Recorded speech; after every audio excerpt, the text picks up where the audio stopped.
की पंक्ति में बैठी है और इतना मान सम्मान किसी ने मुझे नहीं दिया, बेनीवाल भाई साहब ने दिया है। ये मेरा परिवार है और मैं ये संकल्प लेती हूँ कि मैं आरएलपी टीम को अगर मुझे अपने खून से भी सींचना पड़े तो मैं सींच के इसको मजबूत बनाऊंगी और बेनीवाल भाई साहब को मुख्यमंत्री पद पे बिठाऊंगी। धन्यवाद।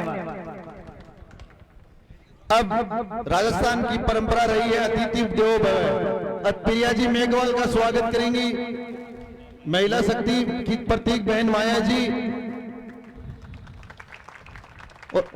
आदरणीय एमपी साहब हनुमान जी बेनीवाल का स्वागत करने के लिए जो सम्माननीय बुजुर्ग बैठे हैं मंच पे, उनसे मेरा निवेदन है कि माल्यार्पण करें और साफा बना के हनुमान जी बेनीवाल का स्वागत और सत्कार करें। कुछ लोग कहते हैं, आपने मीडिया में सुना होगा कि हनुमान बेनीवाल की पार्टी युवाओं की पार्टी है। ये युवाओं की पार्टी नहीं है। आप इस मंच पे देख सकते हो जो व्यक्ति खड़े हैं वो 60 साल की उम्र से ज्यादा है और अब बुजुर्ग भी हनुमान बेनीवाल के साथ खड़ा हो चुका है। ये उन लोगों के मुंह पे तमाचा है जो ये कहते थे कि हनुमान बेनीवाल की पार्टी तो केवल युवाओं की पार्टी है। हनुमान बेनीवाल वो नेता है, जवान किसान 36 कौम को साथ के लेके चलने वाला व्यक्ति है। मैं आपको बता देना चाहता हूं कि महिला अत्याचार की जब बात होती है तो राजस्थान में एकमात्र सांसद है, एकमात्र पार्टी जो हनुमान बेनीवाल, जो व्यक्तियों के लिए, हर व्यक्ति के लिए लड़ता है। जब बेरोजगारों की आवाज कोई बनता है तो वो व्यक्ति हनुमान बेनीवाल है। जब किसान के लिए लड़ता है तो वो व्यक्ति हनुमान बेनीवाल है। अब स्वागत की कड़ी में प्रीति जी का स्वागत करेंगी बहन माया जी। अब नागौर के लोकलाडले सांसद आदरणीय हनुमान जी बेनीवाल आपको संबोधित करेंगे। एमपी साहब।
पलसाना के अंदर 2-3 जोरदार जयकारे लगाएं।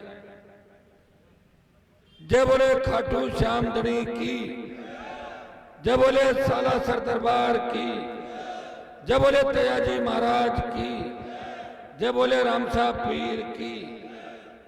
उपस्थित छोटी बहन अंतर्राष्ट्रीय बॉडी बिल्डर प्रिया सिंह मेघवाल,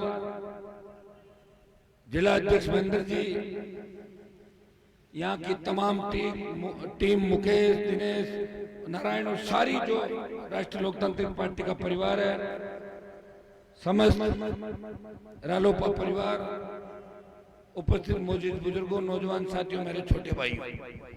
पलसाना के अंदर कोई मैं पहली बार नहीं आ रहा हूँ। पार्टी बनाने से पहले जब मैं विश्वविद्यालय के अंदर राजनीति करता था, उस दौर से लेकर आज तक शिखर जूनियरों का ऐसा कोई गांव नहीं होगा जहां कहीं न कहीं मेरा कनेक्शन नहीं। निश्चित रूप से मेरे साथ भी उस जमाने के अंदर हजारों शेखावाटी के किसान के बेटे पढ़ते थे और उनके संघर्ष के बदौलत हनुमान बेनीवाल 1998-97 के लास्ट दौर के अंदर राजस्थान विद्यालय का अध्यक्ष बना। उसके बाद लंबा संघर्ष मैंने राजस्थान के अंदर किया और सीकर की जब हुंकार रैली थी तब मुझे याद है कि आप हजारों लाखों की तादाद के अंदर अपने अपने साधनों से सीकर पहुंचे और देश में संदेश दिया कि हनुमान बेनीवाल के साथ हम इस हुंकार के माध्यम से सत्ता पे कब्जा करेंगे। तब 18 के चुनाव थे, उस रैली का परिणाम ये हुआ कि डरी हुई वसुंधरा सरकार ने कर्ज माफी के लिए जो देश में हवा चली, नागौर बाढ़ में सीकर के बाद कर्ज माफी आंदोलन को हवा मिली, 50,000 नौकरियां, स्टेट हाईवे टोल मुक्त और 5 वर्ष पावर की बिजली माफ अगर हुई तो आपके संघर्ष के परिणाम राजस्थान की सरकार चुकी। आज हालात क्या है? सत्ता संकल्प व्यवस्था परिवर्तन क्यों आवश्यकता पड़ी? सत्ता से ही व्यवस्था बदल सकता है। और भाइयों आप ये बताएं, कांग्रेस बीजेपी बड़े दल हैं, लगातार लंबी लड़ाई लड़ रहे हैं। एक दिल्ली में ये बात चलती, लीक की घटनाएं हुई राजस्थान के अंदर, दोनों सरकारों में जिस तरह बजरी माफिया का आतंक रहा, दोनों सरकारों में जिस तरह भर्तियां रद्द हुई, आरपीएससी के चेयरमैन वसुंधरा की सरकार के समय जेल गए और इस बार भी आधा दर्जन लोग जेलों के अंदर है। और भाइयों सबसे बड़ी बात, जहां मैं खड़ा हूं कभी किसी ने सोचा नहीं होगा कि इस जिले के अंदर भी ईडी आएगी। ईडी आ गई। कनेक्शन कहां तक है? सारी बातें आप जानते हैं। पेपर लीक की घटनाओं से लेके जो बजरी का आतंक था, बजरी माफिया कांग्रेस और भारतीय जनता पार्टी को जेब में लेके घूम रहा है, और अगर उसके खिलाफ कोई बोले तो जातीय जेल खोलने के लिए तैयार रहता है राजस्थान के अंदर। लेकिन लड़ना होगा, कौन लड़ेगा? अब कोई लोक देवता तो अवतार लेंगे नहीं आपके बीच, हम में से ही किसी को आगे आके लड़ना होगा। आपको पता है लड़ने के लिए बहुत बड़ी ताकत चाहिए। मैं सीकर के नेताओं को आपको बता दूं, पहले कांग्रेस में राज किया, फिर भाजपा में घुस के मंत्री बन के राज किया, फिर कांग्रेस में आए, फिर भाजपा में आए, पाला बदली दल बदली के अलावा कुछ नहीं किया शेखावाटी के अंदर। यही स्थिति मारवाड़ की थी, यही भरतपुर की थी, और यही स्थिति तमाम राजस्थान की। हमारे नेताओं ने तो किसी दूसरे को आगे आने दिया और ने खुद सत्ता के शिखर पे पहुंचे। बेटा, पोता, बेटी, भांजा, बेटे की बहू, इसके अलावा पॉलिटिक्स में किसी को नहीं लाया। लोग मुझे भी कहते हैं कि आपने अपने भाई को विधायक बना दिया, इसलिए बना दिया कि खियूसर की जनता चाहती थी कि हनुमान जी के घर के अलावा दूसरा कैंडिडेट होगा, हम कांग्रेस को वोट देंगे, जनता का उम्मीदवार बनाया। और मैं अगर आरएलपी खियूसर में हार जाता तो फिर आप लोग मुझे थोड़ी मानते। ले बचाने के लिए जनता को उम्मीदवार के रूप में लड़ा था, वे आपकी सेवा करा आपके बीच। 3 विधायक, जिसमें बहन इंदिरा बावरी आपके सामने आई मिनट तक, मेरे तीनों विधायक जब कांग्रेस बीजेपी हाथ मिला लेती आपस में, वो लड़ाई लड़ रहे हैं विधानसभा के अंदर। पेपर लीक की घटनाएं, रीट भर्ती को रद्द कराने की बात हो, बढ़ते अपराध, बलात्कार, बेरोजगारी, इसके खिलाफ कोई लड़ रहा है, वो आरएलपी पार्टी लड़ रही है। जब कांग्रेस बीजेपी एक हो जाती है तो आरएलपी आखिरी उम्मीद के रूप में राजस्थान के जवान और किसान की पार्टी। मैं आपको इतना ही विश्वास दिलाता कि मेरे पास तो सत्ता तैयारी थी। मैं तो 2003 में वसुंधरा के सल्यूट देता, मंत्री बन जाता, 8, 13, 18 के अंदर पाड़ा बदल के मंत्री बन जाता, 19 में दिल्ली का मंत्री पर ठुकराया।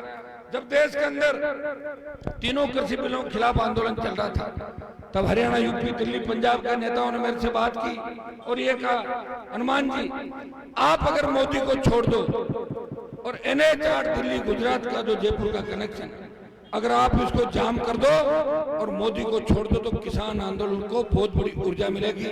भाइयों, सत्ता नजदीक थी, कैबिनेट मंत्री के पद को छोड़ के इस किसान कौम के लिए कोई सड़क पाया, वो नागौर का सांसद था, तो उत्तरी भारत के अंदर अकेला किसान कौम की लड़ाई लड़ रहा था। जब अग्निपथ आया, जिस शेखावाटी की धरती पे मैं खड़ा हूँ, सबसे ज्यादा आर्मी के अंदर शहादत थी शेखावाटी के किसान के बेटों ने।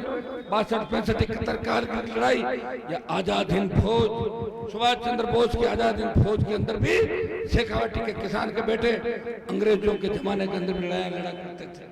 ये वीर भूमि है, ये सूरवीरों की धरती है। हमें राजनीतिक सूरवीरता दिखानी है। जब सेना को ठेके पे दिया, देश का कोई सांसद नहीं बोला, लोकसभा के अंदर बोला, ऑल पार्टी मीटिंग में 2 लाख जवानों की जोधपुर में रैली करके कहा, मोदी जी आ रहे दिल्ली की तरफ, रोक के दिखाना, दिल्ली में घुसेंगे। और डरी हुई भाजपा ने यह किया कि पहले 25% अग्निवीर एडजस्ट करने की बात थी, अब डरी हुई बीजेपी बोली कि 50% को रख लेंगे और 50% को नहीं रखेंगे। अगर चुनाव से पहले आप एक बार दिल्ली की ओर कूच कर दोगे तो निश्चित रूप से अग्निपथ भी वापस होगा। आपने देखा होगा पंजाब के अंदर एक अग्निवीर शहीद होता है, उसकी बॉडी एम्बुलेंस के अंदर लाई जाती है। ये कितना बड़ा अपमान है हमारा। कौन लड़ेगा आपके लिए? मैं दूसरी जातियों के नेताओं से भी पूछना चाहता हूँ, अरे बयान वीरों, क्या बयान ही दोगे इस बात का कि हम सूरवीर हैं, लड़ाके, ये है वो है? आओ मेरे साथ लड़ने के लिए। कौन मना कर रहा है? क्या तुम्हारी जातियों में फौज में नहीं है सैनिक? वो भी चिंता करते होंगे कि हमारी जातियों के नेताओं की जंग लग गई क्या? अकेला हनुमान बेनीवाल देश की आर्मी के पक्ष में सड़क से लेकर सदन तक लड़ाई लड़ रहा है। मेरे साथ दूसरे लोगों को आना चाहिए। और मैं अगर जातिवादी हूँ तो मेरे 3 में से 2 विधायक शेड्यूल कास्ट के नहीं होते। बल्लभनगर से लेकर सरदार शहर तक जो उपचुनाव है उसके अंदर आरएलपी ने उपस्थिति दर्ज करा के संदेश दिया कि राजस्थान का अगर तीसरा दल है कांग्रेस बीजेपी अगर जिससे डरती है वो राष्ट्रीय लोकतांत्रिक पार्टी है, तो तेजी से किसान और जवानों का दिल जीतते हुए इस रथ के पहिए के साथ आगे बढ़ रही है। जो जो रथ का पहिया आगे बढ़ रहा है कांग्रेस बीजेपी की सूची रोक रही है। सूची 17 को आ रही थी, 20 चली गई। बीजेपी में मंथन चल रहा है। कांग्रेस बीजेपी में टिकट मांगने जाते हैं नेता, उनको दोनों पार्टियां पूछती है आप ये बताओ आरएलपी वालों की क्या स्थिति है? कांग्रेस बीजेपी आपस में डरी हुई, वो राष्ट्रीय लोकतांत्रिक पार्टी से डरी हुई है। इसलिए आप मुझे ताकत दें, मजबूती दें। मैं विश्वास दिलाता हूं कि सत्ता के शिखर पे किसान कौम का कब्जा होगा। हम शेड्यूल कास्ट के अल्पसंख्यक ओबीसी के भाइयों को साथ रखे नए राजस्थान का निर्माण करेंगे, आपके सपनों के राजस्थान का निर्माण करेंगे। बहुत बहुत आपको धन्यवाद। जय हिंद।